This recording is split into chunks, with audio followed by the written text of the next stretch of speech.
Hey guys, അപ്പോൾ ഇന്ന് നമ്മൾ പട്ടായയിലാണ്. കടൽ തീരത്ത് ഇങ്ങനൊരു സംഭവം നിങ്ങൾ കണ്ടിട്ടുണ്ടോ?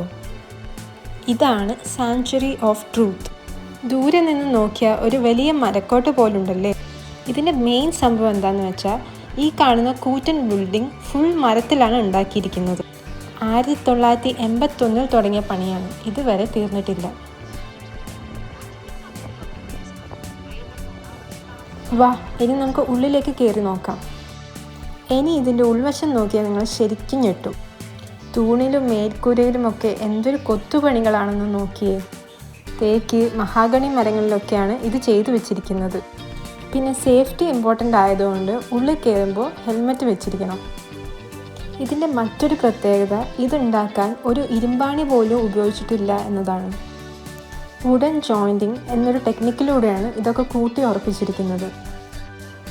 ഈ കാണുന്ന ഓരോ രൂപങ്ങൾക്കും ഓരോ കഥ പറയാനുണ്ട്.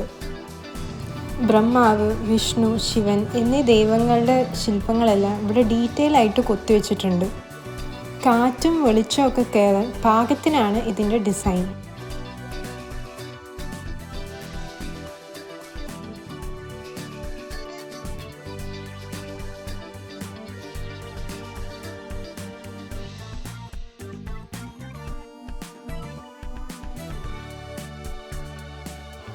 ഇവിടെ നിന്ന് പുറത്തേക്ക് നോക്കിയാൽ കടലിൻ്റെ ആ വ്യൂ അത് വേറെ ലെവലാണ്.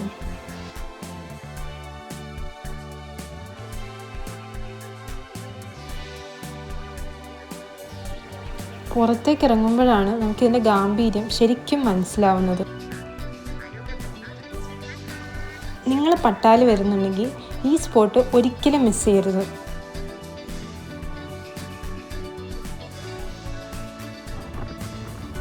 ഇവിടെ നിങ്ങൾക്ക് ആന സഫാരി ചെയ്യണമെങ്കിൽ അതിനുള്ള ഓപ്ഷൻസും ഉണ്ട്.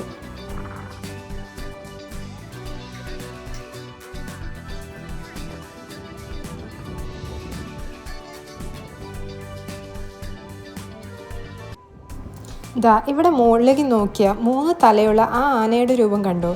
അതാണ് ഐരാവതം. ഇത്രയും കഷ്ടപ്പെട്ട് ഉണ്ടാക്കിയ ശില്പങ്ങൾ വേറെ എവിടെയും കാണാൻ പറ്റില്ല.